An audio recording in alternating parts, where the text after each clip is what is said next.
Komið sæl og velkomin í Landsbyggðir. Við ætlum næsta hálftíman að ræða umhverfismál. Kristín Árnadóttir forstjóri Umhverfisstofnunar. Já, umhverfismál náttúrulega ykkar könnu.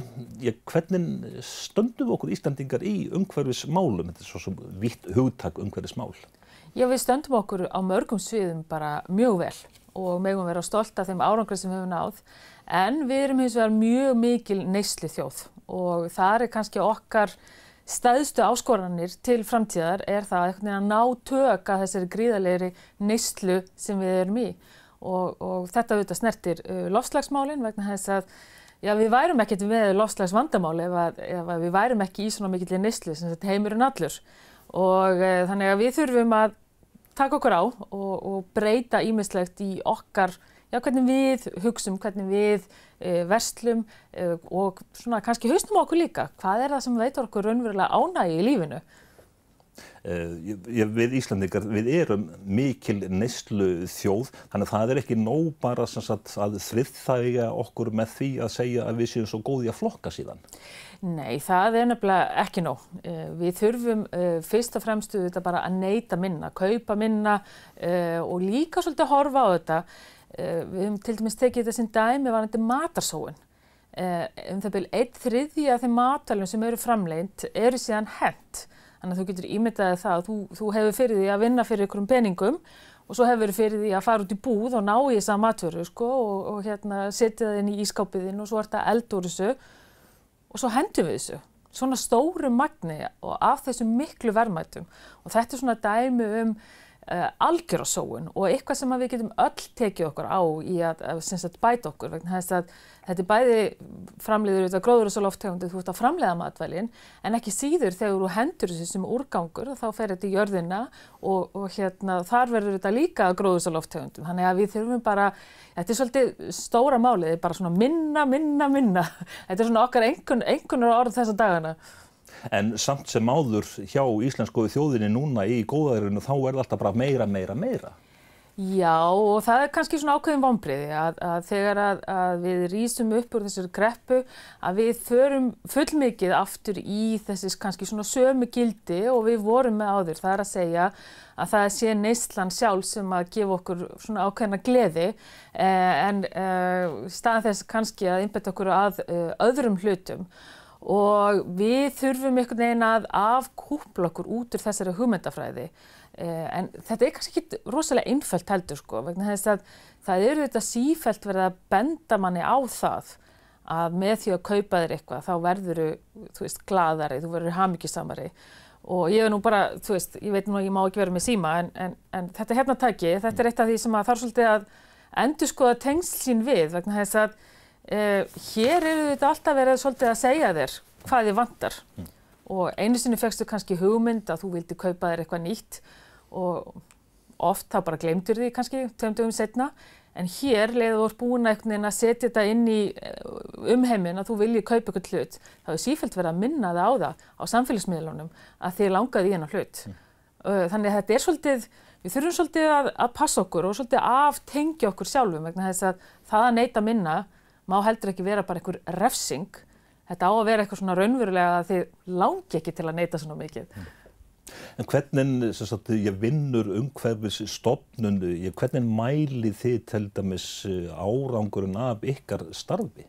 Já, við erum með mismunandi tölfræði, þannig að við erum með mjög ítarlega og góða tölfræði eins og til dæmis varðandi losun gróðurhúsalofttegunda og það allt niður í bara, einhvern tíma fengum við ábendingar það að þetta voru svona kiðlingar, að losun frá kiðlingum hefði ekki verið inni og þið viti nú allir hversu stór geitastofninn á Íslandi þannig að þetta mjög nákvæmt bókhald. Þannig að við vitum losunina þar og við vitum líka þar að þar höfum við ekki verið að ná að draga úr losunni eins og við stendum að. Við erum með líka mjög nákvæmt bókhaldi eins og til dæmis úrgangsmagn. Hvað að verða til af úrgangi í landinu, þannig að við erum að sjá aukning í flokkun, en því miður líka mikla aukningu í magni af úrgangi í umferð, sem segir okkur það að við tökum tíman í það að vinna fyrir fjármunum og kaupum nýja hluti og hendi sín einhverjum öðrum, sem eru þetta, kannski svolítið mikil sóun á okkar tíma. almennt. Loftgæði eru ofarlega á dagskrá hjá ykkur og þá eru komin meðal annars að hlýnun jarðar og loftgæði svo sem það eru margir aðrir þættir. Já, loftgæði og kannski núna bara í kringum áramótin hefur þetta verið mjög mikið í umræðinni. Og einu sinni kannski lifðum við í þeim svona hugarheimi að loftgæði hér á Íslandi væri bara alltaf frábær. En við vitum auðvitað betur núna, við sjáum auðvitað mikla toppa í kringum áramót, en við sjáum það líka á svona stilli dögum á Akureyri, í Reykjavík og myndum örugglega sjá það víðar, þar sem að bara umferðin að valda okkur erfiðleikum, þar sem það of mikið af efnum í loftinu, sem sagt rykgögnum, sem ekki góð og ekki holl fyrir okkur. Og þarna þurfum við auðvitað að bregðast við. Og til þess eru auðvitað mælingarnar. Við mælum til þess að sjá hvert ástandið, til þess að við getum gripið síðan raunverulega til aðgerða og gert eitthvað. En það stundum þannig, eða eru við Íslendingar stundum þannig að við erum eyþjóð, við erum ekki með landamæri að öðrum ríkjum og þú nefndir gamlárskvöldið og það voru allir bara glaðir með það var svolítið vindur og mengunin fór í burt og þá bara var þetta í lagi en mengunin fór þá bara eitthvað annað eða ekki? Hún auðvitað fer eitthvað annað og það auðvitað það sem við þurfum að horfast í augu við að jafnvel þó við séum eyþjóð og dálítið langt til annarra landa að þá sjáum við til dæmis kannski bara eins og með plast í hafi. Plastið það fer út allt og þú finnur það í snjó á norðurskautunum. Þetta fer út allt og þannig að það sem við setjum frá okkur, það endar einhvers staðar. Þú manst kannski eftir þessu lengi tekur hafið við, en það auðvitað ekki þannig. Hafið tekur bara ekkert lengi við. Margir hlutir þeir hreinlega eyðast ekkert upp og verða þarna áfram. Þannig að þetta snýst svolítið það að við séum svolítið ábyrg í því hvað við erum að gera og mér finnst líka við Íslendingar, við erum mjög rík þjóð. Við erum bæði rík efnislega, við erum líka frábærar náttúruauðlindir og náttúru og flesta daga ársins, mjög hreint og gott loft. Þá það líka kannski aukin ábyrgð hjá okkur að sýna fram á það að þú getur átt gott og innihaldsríkt líf án þess að vera endalaust með einnota plastumbúðir eða vera endalaust að kaupa hluti. Vegna þess að þegar við gefum út þá sýn að þetta sé besta lífið, að vera alltaf að kaupa hluti og að þá erum við að gefa líka þau skilaboð til umheimsins að þetta sé það besta í heimi, en það eru þetta ekki þannig. En þú einmitt segir að lengi taki hafið við sjáum fréttir af því í sjónvarpinu þegar verið að hreinsa fjörur á ströndum eða fyrir vestan. Þetta ótrúlegt magn sem að kemur ár eftir ár eftir ár. Já, og þetta þetta verkefni sem við erum búin að vera í nokkuð tíma núna að mæla í raun og veru þann úrgang sem kemur á strandir og svona flokka raunverulega hvaðan kemur þessi úrgangur, hvaðan kemur þetta, svona, við mikið að horfa meðal annars til plasts. Og þetta til þess að við getum raunverulega gripið til aðgerða. Vegna þess að við ætlum okkur ekki í sjálfu sér að vera alltaf að hreinsa fjörur á landinu næstu 100 árið. Við ætlum að koma í veg fyrir að þessi hlutir lendi í hafinu og endi síðan í fjörunum. Og akkurat þessi rannsókn sem þú myndist á með fílana, þetta þetta mjög mikilvægt að við rannsókum okkar lífkerfi og þess vegna stóð Umhverfisstofnun fyrir þessari rannsókn. Hvert magn af plasti í maga á fuglum á Íslandi? Og þetta segir okkur það að við erum eyþjóð en við erum svo sannarlega verðum fyrir áhrifum allstaðar frá.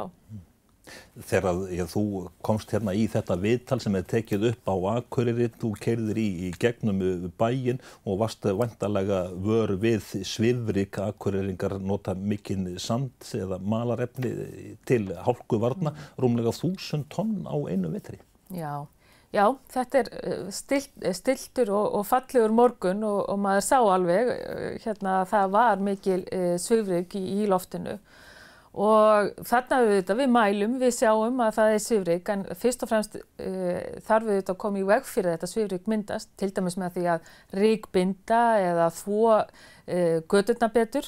En svo getum við líka þurft að grípa til þess og við verum auðvitað bara að horfast í augu við það að við getum þurft að bara hreinlega að minnka umferðina á ákveðnum svæðum til þess að koma í veg fyrir þetta vegna þess að þetta auðvitað ekki heilsusamlegt að anda þessu lofti að sér. En svo þegar mikið snjór og verið að moka þá sem sagt öllu hent í sjóinn, snjónum, hvað finnst þú það? Já, það skiptir nú kannski mestu máli sko hvað í þessum snjór. Ef þetta mjög mikil tjara eða annað slíkt þá það auðvitað alls ekki gott. En ef þetta hrein möl þá umhverfis áhrifin öðruvísi. Þannig við þurfum alltaf svolítið að horfa á það hvað það nákvæmlega sem við höfum í höndunum þegar við tökum svona ákvarðanir að losa okkur við hluti. Rekstur umhverfisstofnunar mjög fjölþættur víða landar og starfsmenn mjög víða landið. Þetta rekstur friðlýstra svæða á ykkar könnu og ferðamönnum hefur fjölgað gríðarlega með átróðningi tilheyrandi. Já, það hefur auðvitað alveg gríðarleg mikil aukning af ferðamönnum á Íslandi og það verður nú að segjast að síðustu ár hefur þetta verið ansi mikið átak að tryggja það að við bjóðum fólk velkomið, sýnum okkar frábæru náttúru en pössum líka upp á það að náttúran verði ekki fyrir tjóni og þetta auðvitað þessi svona balans sem maður þarf að hafa. Við höfum þessa frábæru reglu sem heitir almannaréttur sem svona eina af þessu elstu lögum á Íslandi og við viljum ekki skerða hann en við verðum hins vegar að tryggja það að náttúran verði ekki fyrir skaða og þess vegna höfum við þurft líka að vera að grípa inn í svona með nýjum tækjum til dæmis að banna hreinlega fólki að fara inn á ákveðin svæði á ákveðnum tíma og við höfum þekkt þetta lengi eins og varðandi hálendið. Það vita það allir að þú ferð ekki upp á hálendi þegar hlýnun í gangi og allt alveg rennandi blautt vegna þess að þú skaðar svo mikið. Þannig að þetta áskoranir en þetta líka búið að vera mjög gefandi tímabil að taka á móti þessu mikla fólki, sjá uppbygginguna. Þannig að ég hef bara litið á þetta sem svona spennandi og ögrandi verkefni. Ég verði að segja samt, ég gerði aldrei ráð fyrir því að ég myndi tala eins mikið klósett eins og ég hef gert síðust ár. En það svona margar grunnþarfirnar líka sem maður þarf að takast á við. En hvernig finnst þér almennt svona hafa tekist til hvað þetta allt varðar? Ég held að mörguleyti hafi þetta gengið vel og alveg ótrúlega vel. En ég held að við verðum líka að vera svolítið sjálfsgagnrýnin og horfa á staði, verkfæri sem við þurfum að gera betur. Og það kannski grundvöllurinn hjá okkur. Við verðum að læra af þeim mistökum sem gert og vera svolítið bara heiðarlega með það að það eru þetta ekki allt 100% sem við gerum sko. En ef við verum sífellt að reyna að gera betur, þá munum við líka gera hlutina betur. En sýnist þið stefna hugsanlega í að það þurfi hreinlega bara að loka einhverjum svæðum? Ert þú með einhvern rauðan lista á þínu skrifborði?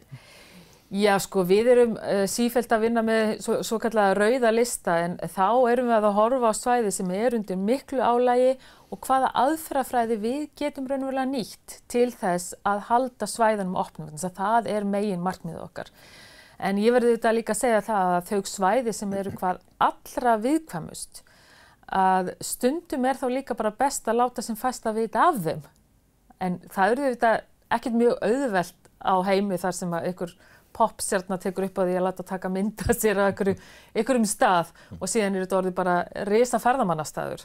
Og þetta var ekkert neitt sem að ykkur var búin að plana. Þarna bara tekur upp einhver áhrifaríkur einstaklingur upp á því að taka sjálfsmynd og við sitjum þarna og þurfum að bregðast við mjög fljótt og örugglega. En þarna ég held að kannski lausnin sé ekki svo að við séum að fara að loka stórum svæðum en við verðum að stýra þeim mjög vel og það hægt. Við höfum bara séð að ef þú setur göngustíg, fólk fylgir göngustígum. 98% fólks fylgir göngustígum. Tölum annað stórt mál, fiskeldi. það eru miklar deilur það er ekki sama við hvern maður talar, sumir segja að þetta sé mikil umhverfismengun. Vestfirðingar til dæmis, þeir vilja mjög gjarnan sjá fiskeldi hjá sér en segja að stofnanir á borð við umhverfisstofnun og Hafrannsóknastofnun hreinlega bara standi í vegi fyrir uppbyggingunni. Já, við auðvitað gefum út starfsleyfi fyrir mengandi atvinnurekstur og það svona, við erum með kannski þessi stærstu fyrirtæki í landinu og það var ákveðið af þinginu að Umhverfisstofnun myndi sjá alla útgáfu af starfsleyfi fyrir fiskeldi. Og það var svolítið stefnumarkandi vegna þess að menn sáu fyrir sér að menn myndi fara í stærra fiskeldi. Við okkar hlutverki raunverulega tryggja það að þetta verði ekki tjón af þessu, þetta verði umhverfinu beri ekki skaði af og takmarka starfsemina með þeim hætti. Og ég hef nú oft rætt við fiskeldismenn og ég heyri alveg í þeim að þeim finnst þetta ganga hægt fyrir sig. En þetta er líka stór atvinnurekstur og ég held það sé mjög mikilvægt fyrir allan atvinnurekstur að það sé skýrir rammar í uppbyggingarfasanum líka.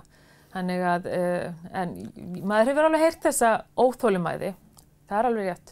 En þegar þú ferð vestur á Patró eða Ísafjörð, skilirðu áhyggjur fólks sem það er að fækka fólki eða mjög hæg fjölgun, getum við frekar sagt, skilirðu áhyggjur fólks sem að segir, er náttúran æðri manninum? Já, og átt mjög góðar samræður bæði við sveitarstjórnarfólk og við erum einmitt með starfsfólk bæði á Patreksfirði og Ísafirði. Þannig að við erum svolítið svona, sem ég er mjög ánægð með, við erum svolítið beintengt við landsbyggðirnar. Og við skiljum þetta mjög vel, en líka þessi þáttur að það er svo mikilvægt að halda vel utanum svona atvinnurekstur eins og allan annan atvinnurekstur. Og ég held að þegar að fólk sest niður, við ræðum málin, förum yfir hvaða reglur þetta eru, hvernig við vinnum hlutina, að þá held ég að flestir sjáu það að markmiðið okkar er auðvitað ekki að standa í vegi fyrir ykkur, heldur tryggja það að hlutinni sé gerðir mjög vel. Og allt slíkt tekur tíma. Og allt sitt tekur tíma og það má ekki gleyma því að eitt af svona grundvallar atriðum núna í svona nútíma samfélagi hversu mikla áherslu við leggjum á samráð. Það að þú komir fram með upplýsingar og gefur aðilum tækifæri á að hafa athugasemdir. Og það tekur tíma að tala við fólk. En ég hef nú stundum sagt að ef við færum bara ein af stað, þá værum við örugglega mjög fljót. Við bara svona færum þarna ein en ef enginn er með okkur, þá er voðalega lítil áhrif af því sem við erum að gera. Þannig að við þurfum að tala við fólk. Og svona í lokin að þá nærðu miklu betri árangri með því að fá fólk með þér í lið í staðins að vera bara svona einn í einhverju spretthlaupi. Tölum næst grænt bókhald fyrirtækja og þá svo sem heimila líka. Út á hvað gengur grænt bókhald? Já, grænt bókhald gengur til það að fyrirtæki haldi utan það hvað þau eru að losa mikið, hvað mikill úrgangur, hvaða efni þeir láta frá sig, hvað þau nota mikla orku og svo framvegis. Og svo gefa þið þetta upp og það svona, þá sérðu svona ákveðin hvað er að gerast á milli ára. Ríkisstofnanir halda líka grænt bókhald og við horfum til þess að í framtíðinni að þá setjum við okkur þau markmið og setjum okkur þau markmið, ætlum að draga úr losun gróðurhúsalofttegunda og þá getum við fylgst með því í þessu grænu bókhaldi.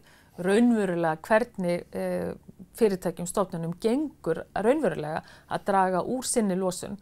Og kannski verður þetta keppni framtíðarinnar, hver nær mestum árangri á hverju ári í að draga úr alls konar losun. Bæði, já og líka bara eins og nota rafmagn eða vatnsnotkun og annað slíkt. Við þurfum alltaf að hugsa það, erum við nokkuð að sóa? Er það að aukast?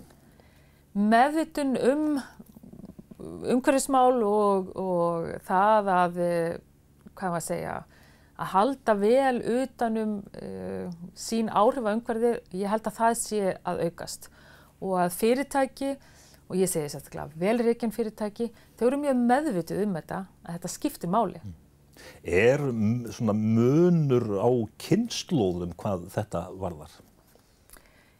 Auðvitað sér maður ákveðin mun á kynslóðum en mér finnst þetta er svolítið skemmtileg spurning vegna þess að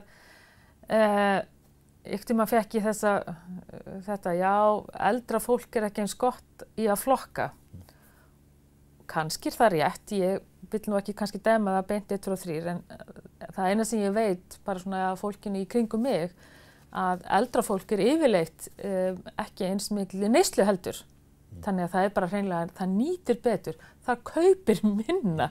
Þannig en kynslóðirnar eru þetta mismunandi og við höfum alist upp á mismunandi tímum með mismunandi þarfir.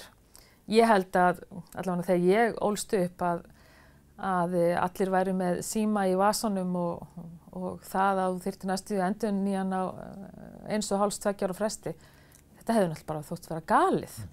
Bara, já, hreinlega galið. En í dag, já, ungu kynslóðinni, þetta er bara, þetta þykir vera sjálfsagt.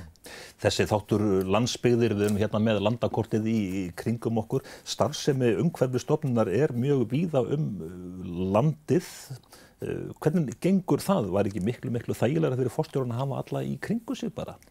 Jú, það var auðvitað miklu þægilegra allir bara sæti næstu því að skrifstofu hjá mér. En það er auðvitað ekki málið vegna þess að umhverfisstofnun er að vinna út allt land vegna þess að það er okkar starfsvæði. Við erum á 10 stöðum á landinu og höfum haft mjög skýra atvinnustefnu alveg frá árinu 2009 þar sem við auglýsum störfin hjá okkur án staðsetningar. Þannig að ef þú ert efnafræðingur og býrð á Ísafirði að þegar við auglýsum starf í efnateyminu okkar að þá er þér velkomið að vera á Ísafirði. Vegna þess að við störfum bara þannig og við notum Skypeið og við bara vinnum öðruvísi. En fyrir okkur þá skiptir það miklu meira máli að vera út allt land og vera með svona skýra sín á það að þetta skiptir raunverulega miklu máli að vera í þessum nánu tengslum við alla landsmenn en ekki bara ákveðin hluta landsmanna. Það er talað störf án staðsetningar sem er þá í þessu tilliti. Hefur þetta verið mikið mál að fara inn í þennan hugsunagang allan og ertu mikið spurð út í þetta af öðrum forstöðumönnum ríkisstofnana? Já, ég hef verið spurð þetta hvort þetta sé ekki of mikill kostnaður í þessu, hvort þetta sé ekki of erfitt. Og leiðindi bara alveg. Leiðindi, já. Sko, það eru þetta ákveðnar áskoranir í því að vera með svona margar starfsstöðvar. Og kannski sérstaklega ef að starfsstöðvarnar eru svona einmenningsstarfsstöðvar. En þá pössum okkur líka að reyna að fara inn í samflot með öðrum stofnunum eða þeim sem að gera svipaða hluti. Við teljum þetta vera bara hreinan ágóða fyrir okkur. Þarna náum við þessum góðu tengslum við alla og ég held að við gefum bara þegar við ráðum fólk inn til okkar, jafnvel þó þú byrjir Akureyri, Reykjavík, þá getur þú alltaf sagt, komið til mín og sagt, já, heyrðu Kristín, nú maki minn er búin að fá vinnu á Ísafirði, þú veist, ég vinn við eftirlit með stóriðju, er ekki í lagi að ég búi, þú veist, á Patreksfirði. Og það bara, jú, það er ekkert mál.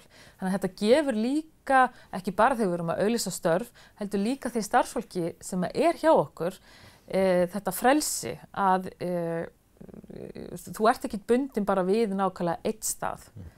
En eins og ég segi, þetta eru ákveðnar áskoranir. En hefur gengið alveg ótrúlega vel. Ég meina, upplýsingafulltrúin okkar, hann er staðsettur á Akureyri.